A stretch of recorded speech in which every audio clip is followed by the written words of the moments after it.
Estás escuchando el podcast Dios no está callado. Acompáñanos a conocer a Jesús a través de los Salmos.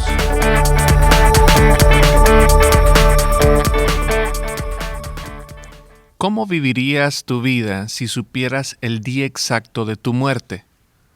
¿A qué cosas le darías prioridad? ¿Con qué personas te gustaría estar más tiempo? ¿Cuál sería tu actitud ante las adversidades que enfrentes? ¿Cómo reaccionarías contra los que te atacan o defraudan? Mira, no es necesario saber ese día para cambiar la manera en que vivimos.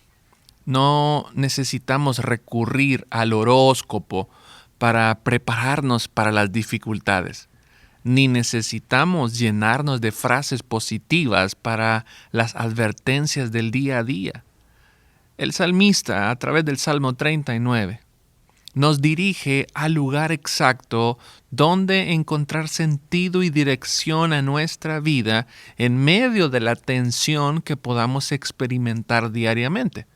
Cuando somos ofendidos por el pecado de otros, cuando pasamos por pruebas, cuando estamos tentados a darle rienda suelta a nuestro pecado que ofende a Dios, cuando somos disciplinados por Dios, cuando no comprendemos los propósitos de Dios, ahí nos está dirigiendo el salmista. Cómo vivir nuestra vida en el día a día y estar listos para ello.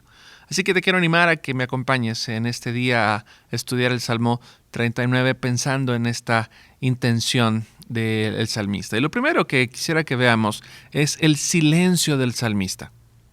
Este salmo es un lamento e inicia con una declaración de su situación.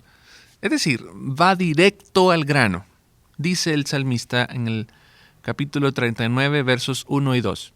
Me dije a mí mismo, mientras esté ante gente malvada, vigilaré mi conducta.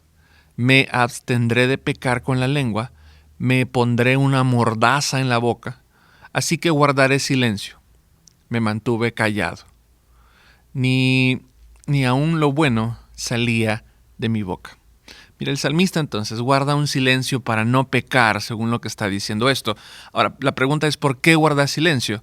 ¿Por qué debería guardar silencio? ¿Por qué el salmista considera necesario e importante guardar silencio?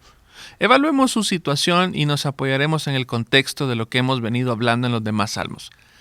David nos dice realmente la razón por la cual quiere guardar silencio. Él no quiere pecar. Él sabe que puede ofender a Dios con lo que va a decir, porque él sabe que el pecado es primeramente una falta contra Dios. Es interesante hacer notar que el salmista estaba pasando un momento de disciplina de parte del Señor. El versículo 10 nos dice esto: ya no me castigues, que los golpes de tu mano me aniquilan. A pesar de esta situación sobre él, decide seguir siendo fiel al Señor y no quiere pecar contra Él con su boca. ¿Cuál es la situación del salmista que lo llevaría a pecar contra Dios? Bueno, en este salmo en particular no nos da una situación específica, solo nos dice qué hizo el salmista cuando estaba rodeado de personas malvadas. Si consideramos los salmos anteriores, pudiéramos ver un poco del panorama general. Estos salmos anteriores nos dicen muchas veces que los malvados, en lugar de ser castigados, son prosperados. Aparentemente todo les sale bien a estas personas. Hacen las cosas engañando y maltratando a otros y ellos parece que se fortalecen en lugar de caer. Sin embargo, el salmista está siendo disciplinado por Dios. Esta situación puede llevar al salmista a ser tentado en pecar de por lo menos dos maneras. Uno, puede pecar al enojarse contra Dios porque no obra como el salmista quiere que se lleve a cabo. En segundo lugar, David puede pecar contra Dios tomando las riendas por su propia cuenta y emitir un juicio contra los demás. Él puede quejarse audiblemente de modo que al ser escuchado por los malvados reafirmen sus amenazas al pensar que Dios no librará al salmista. Pero David ama al Señor y no quiere pecar contra Él, por lo que decide guardar silencio. Él sabe que si habla puede generar serios problemas en lugar de arreglar la situación. Dice Santiago, capítulo 3, versos del 6 al 10. La lengua es un fuego, un mundo de maldad. Siendo uno de nuestros órganos, contamina todo el cuerpo y, encendida por el infierno, prende a su vez fuego a todo el curso de la vida. El ser humano debe domar, y en efecto ha domado toda clase de fieras, de aves, de reptiles y de bestias marinas. Pero nadie puede domar la lengua. Es un mal irrefrenable, lleno de veneno mortal. Con la lengua bendecimos a nuestro Señor y Padre, y con ella maldecimos a las personas, creadas a imagen de Dios. De una misma boca salen bendición y maldición. Hermanos míos, esto no debe ser así. Esto dice Santiago. Mira, la situación de David no es muy diferente a la nuestra. Santiago nos dice que de nuestra misma lengua sale bendición y maldición. Jesús afirmó también que de lo que abunda en nuestro corazón es lo que hablará nuestra boca. Nosotros tenemos ideales para nuestra vida. Tenemos agendas que programamos para llevar a cabo nuestros planes y propósitos. Sin embargo, muchas veces las cosas no son como quisiéramos. Nuestra salud es quebrantada, las finanzas están mal, el trabajo se vuelve duro y complicado, hay tensiones con otras personas cercanas o no tan cercanas, nuestros matrimonios se vuelven campos de batalla, nuestros hijos parece que conspiran constantemente contra nosotros, y el dolor y el sufrimiento parece que han hecho su morada en nosotros y no se ve cuándo la situación pueda mejorar o tomar un mejor camino. Cuando todo parece estar de cabeza, podemos ser tentados en pensar que Dios nos ha abandonado, que Dios no nos ama, que estamos fuera de la gracia de Dios y que nos ha dejado. ¿Cómo sucede esto? Comenzamos a murmurar, comenzamos a creer realidades paralelas. Ay, ¿por qué tengo que lidiar con esta persona? Mejor no hubiera nacido. ¿Por qué me pasa esto? Ojalá valoraras más lo que hago. Lo mejor será separarnos. Pues a ver ahora quién les ayuda. ¿Por qué a mí siempre me va mal? Ojalá pasaras por lo que yo estoy pasando para que veas lo que se siente. Y así podemos enumerar muchas otras frases que normalmente decimos. Y es en situaciones como estas en las que muchas personas llegan inclusive a negar su fe. Dios no me contestó mi oración, Dios no sanó a mi familiar, le pedí que me ayudara y no me ayudó. Si realmente Dios existiera, no hubiera pasado esta situación. Y bueno, pecamos contra Dios al culparlo de nuestras circunstancias y también podemos pecar al querer tomar las riendas contra los que nos ofenden. Insultas, engañas, hablas mal de otros para cubrir tu pecado, te justificas en lugar de arrepentirte. Pero recordemos esto. Hay algo más que David está apuntando. Y hemos dicho muchas veces en estos estudios que David también es un profeta. Y David está apuntando a alguien mucho mayor que él. ¿Recuerdas en estas mismas circunstancias a Jesús? Isaías 53:7 nos da una pista de esto. Dice el profeta, maltratado y humillado, ni siquiera abrió su boca. Como cordero fue llevado al matadero, como oveja enmudeció ante su trasquilador, y ni siquiera abrió su boca.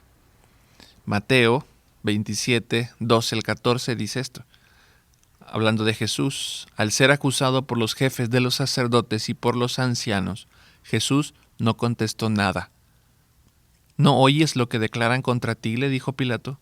Pero Jesús no respondió ni una sola acusación, por lo que el gobernador se llenó de asombro. Recuerda esto. Jesús fue un humano como tú y como yo. Tuvo las mismas tentaciones que nosotros. Él fue traicionado, negado y abandonado por sus discípulos. Vino a su pueblo y su pueblo lo crucificó. Como ser humano, tentado en todo, tuvo la tentación de decirle sus cuantas verdades a todos. Tenía todo para humillarlos, tenía todo para justificarse, estaba siendo ultrajado, insultado, estaba siendo juzgado injustamente. Jesús tenía emociones, tenía sentimientos, había angustia dentro de él. No pudo él pudo, haber tenido muchas preguntas y mucho por qué temer. Él era 100% humano. Lo que tú y yo hemos experimentado, él también. Él conoce todas esas emociones. Vea lo que David sigue diciendo en el verso 3 del Salmo 39. El corazón me ardía en el pecho. Al meditar en esto, el fuego se inflamó. David guardó silencio ante lo que le estaba pasando, lo que estaba viviendo, para no pecar. Sin embargo, David ya no pudo más, no aguantaba esto. Mira el versículo 4, hablando de la perspectiva de la vida. Vemos esto, versículo 4. Hazme saber, Señor, el límite de mis días y el tiempo que me queda por vivir. Hazme saber lo efímero que soy. Muy breve es la vida que me has dado ante ti. Mis ojos son como nada. Un soplo, nada más, es el mortal. Es un suspiro que se pierde entre las sombras ilusorias, son las riquezas que amontona, pues no sabe quién se quedará con ellas. Mira, esa es la manera en cómo David resolvió el problema de lo que estaba sintiendo y por lo que quería guardar silencio. En lugar de culpar a Dios, en lugar de tomar las riendas contra sus enemigos, en lugar de discutir contra los que lo estaban ofendiendo, David corre al Señor. David descarga su alma con el Señor. David le pide a Dios una perspectiva de vida. David le pide a Dios que le recuerde que la vida es de un simple mortal, es efímera. Es como un soplo, como una sombra, es breve.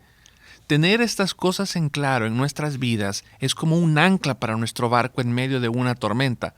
Cuando recordamos que Dios es grande, que Él tiene nuestras vidas en sus manos, que nadie está por encima de Él, que Él es quien ha puesto medida a todo, que Él es quien creó el universo, que nosotros somos simplemente una neblina que en cualquier momento desaparece, entonces nuestra idea de altanería disminuye. Nuestra idea de juicio y control se vienen abajo porque no somos Dios, no somos eternos en esta vida. Si Dios es tan grande, entonces yo lo necesito a Él. En cambio, cuando nosotros queremos tomar las riendas de nuestra vida, cuando queremos ponernos como quien dice al tú por tú contra alguien, lo que estamos haciendo es tomando el lugar de Dios, haciéndolo a Él pequeño y nosotros grandes. Cuando entiendo que mi vida es tan corta, que solo estoy de pasada en este mundo, puedo vivir la vida con las prioridades en orden correcto. En lugar de anhelar tener lo que otros tienen, en lugar de buscar paz y tranquilidad en los bienes materiales, en lugar de querer controlar mi propia vida lejos de Dios, en lugar de querer ser yo quien imparta justicia, puedo descansar en el Señor. Puedo dejar de afanarme y preocuparme por cosas que sé que el Señor controla más que yo. A medida que vamos conociendo más al Señor, vamos madurando más y eso significa que vamos confiando más en Él y menos en nosotros. Confiamos más en sus propósitos en lugar de pensar que no nos ama. Yo veo, por ejemplo, cómo mis pequeños hijos se impacientan por cosas tan insignificantes. Sin embargo, eran cosas por las que yo me afanaba cuando tenía su edad. Pero a medida que crecemos, vamos madurando un poco más. De la misma manera con el Señor, cuando más caminamos con Él, cuanto más confiamos en su obra poderosa, podemos dejar de pensar que yo sé un mejor camino para mí y confío en lo que estoy viendo ahora y que eso es lo que yo puedo arreglar, en lugar de pensar que lo que estoy haciendo, lo que estoy viviendo es por su buena voluntad, que es buena, agradable y perfecta. Dice el versículo 7, y ahora, Señor, ¿qué esperanza me queda? Mi esperanza he puesto en ti. Y aquí entonces viene la oración del salmista, versículo 8. Líbrame de todas mis transgresiones, que los necios no se burlen de mí. ¿Cuáles transgresiones? De todas aquellas que me hacen tomar el lugar de Dios. En esta oración él reconoce que en lugar de culpar a Dios, en lugar de tomar las riendas de su vida, en lugar de pelear por su orgullo contra los demás, él sabe que lo que realmente necesita es que Dios perdone su pecado de no confiar en Él, de creer que Él es más importante que los propósitos de Dios. El pecado que le lleva a pensar que Él sabe cómo llevar su vida mejor que Dios. El versículo 9 dice, he guardado silencio, no he abierto la boca, pues tú eres quien actúa. No es David, es Dios quien siempre obrará de la mejor manera. Versículo 10 y 11. Ya no me castigues, que los golpes de tu mano me aniquilan. Tú reprendes a los mortales, los castigas por su iniquidad. Como polilla acabas con sus placeres. Un soplo nada más es un mortal. David sabe que muchas de las situaciones que vive es porque Dios le está enseñando a confiar en Él, y que se arrepienta de su pecado y que Dios lo resistirá el tiempo que sea necesario hasta que su orgullo se doblegue y confíe en el Señor. Versículo 12 dice, Señor, escucha mi oración, atiende a mi clamor, no cierres tus oídos a mi llanto. Ante ti soy un extraño, un peregrino como todos mis antepasados. No me mires con enojo y volveré a alegrarme antes que muera y deje de existir. Como lo dijimos antes, estas palabras apuntan también al sufrimiento de Jesús. Jesús fue tratado como malhechor, Él fue castigado por Dios porque se hizo pecado para tomar nuestro lugar. Sin embargo, Jesús oró pidiendo que el Padre apartara su mirada de enojo de Él. David no pide que Dios se aparte de Él. Él pide que el enojo de Dios se aparte sobre Él. Si te das cuenta, este salmo no termina en alabanza como otros.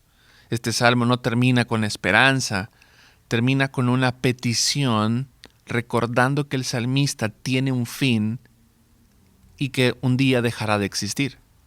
Esto no significa falta de esperanza o un sabor agridulce. Este es uno de esos salmos en los que el Señor conoce el dolor que puede enfrentar su pueblo porque viven en un mundo lleno de pecado. Dios conoce que muchas veces estaremos tentados a enojarnos por lo que vivimos, por lo que otros pasan y reclamarle a Dios por nuestras circunstancias. Él sabe que somos débiles y que muchas veces vamos a querer tomar las riendas de nuestra vida pensando que nosotros sí sabemos cómo sería mejor nuestra vida. Dios sabe que constantemente estamos tentados a no confiar en Él y pensar que no nos ama o que nos ha dejado. Dios guía entonces a su pueblo a que en lugar de pecar contra Dios, en lugar de pelear contra otros por defender nuestro orgullo, en lugar de alejarnos de Él, vengamos a Él y echemos sobre Él nuestra ansiedad. Estos salmos nos recuerdan lo efímero que somos, que estamos de pasada, que es como perseguir el viento, viviendo para acumular riquezas y confiar en ellas. Nos recuerdan que podemos mejor vivir para agradar al Señor. Nos recuerdan sus escritos que, aunque pasemos situaciones que no comprendemos, podemos estar seguros que el Señor nos ama, nos guía para que atesoremos más su voluntad. ¿Te sientes confundido ahora? ¿Sientes que te estás ahogando en desesperación? ¿Crees que tu vida debería ser diferente? ¿Hay personas que están en tu contra sin razón y quisieras obrar por tu cuenta? ¿Qué te quita el sueño? ¿Qué hace que la paz huya por la ventana y la ansiedad y angustia entren por tu puerta día a día? El Señor te invita a que vengas a Él y eches sobre Él tu ansiedad. Lleva a Él tu carga. Arrepiéntete de tus pecados y pídele que obre. Guarda silencio y deja que Él actúe. Gracias por escucharnos.